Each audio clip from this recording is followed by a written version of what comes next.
చిన్నప్పుడు వేసవి అంటే అమ్మమ్మ ఇల్లు, మామిడి పళ్ళు, డాబా మీద పడుకున్న రాత్రులు. ఇప్పట్లో ఏసీలు, కూలర్లు పెద్దగా ఉండేవి కాదు. సో సాయంకాలం ఎండ తగ్గగానే 2-3 సార్లు డాబా మొత్తం చల్లనీళ్ళు చల్లేవాళ్ళం.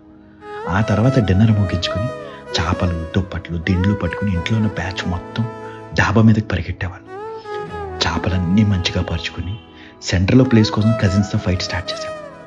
చివర పడుకుంటే దయ్యాలు వస్తాయని భయం. ఇంకా కజిన్స్ అందరం కబుర్లు చెప్పుకుంటూ, అంత్యాక్షరి ఆడుకుంటూ, ఇంకో పక్క తాతయ్య చెప్పే దయ్యాల కథలు వింటూ, దోమలు కొట్టకుండా కాయిల్స్, అందరం పోటీ పడి మరీ లెక్కపెట్టి ఆకాశంలో చుక్కలు. లెక్క మిస్ అయిపోతే మళ్ళీ మొదటి నుంచి స్టార్ట్ చేయడం. ఈలోపు పిల్లలందరి కోసం అమ్మమ్మ డాబా మీదకి తెచ్చే మామిడి పళ్ళు, కీచురాళ్ళ అరుపులు, పక్కింట్లో టీవీ నుంచి వినిపించే ఈటీవీ న్యూస్ మ్యూజిక్. అలా కబుర్లు చెప్పుకుంటూ ఎప్పుడు నిద్రపోయేవాళ్ళో కూడా తెలిసేది కాదు.